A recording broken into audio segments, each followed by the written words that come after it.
येथे पंतप्रधान नरेंद्र मोदी यांच्या शपथविधीनंतर गावात गुलाल व फटाके वाजवून विजयाचा जल्लोष साजरा करण्यात आला।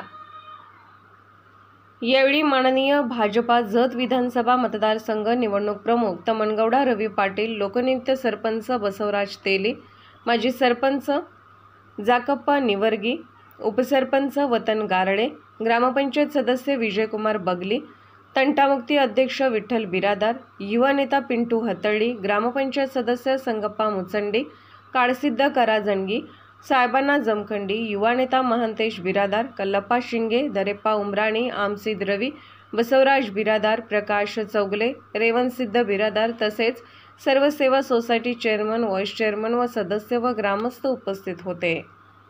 संजय काकांना जत तालुक्यातून भारतीय जनता पक्षाला 7,000 मताचं मोठं मताधिक्य मिळालेलं आहे। त्यामध्ये आमच्या सोन्याळ गावामधून 300हून अधिक मताचं मोठं भारतीय जनता पक्षाला मताधिक्य मिळालेलं आहे। त्यामध्ये सोन्याळचे विद्यमान सरपंच बसवराज तेली, माजी सरपंच जक्कण्णा निवर्गी, विठ्ठलगौडा बिरादार, ग्रामपंचायत सदस्य विजयकुमार तेली, काडू सावकार असतील, रामचंद्र पाटील आणि सर्वच या ठिकाणी सर्वच या प्रत्येक म्हणजे आज सोन्याळमध्ये प्रत्येक ठिकाणी खूप ताकदीनं संतोष पाटील असतील, ताकदीनं आज लोकसभेत निवडणुकीमध्ये सोन्याळमधून मताधिक्य दिलेले आहे। तसेच जाडरबोबला जिल्हा परिषद गट 1700हून अधिक मतांचं मताधिक्य मिळालेलं आहे।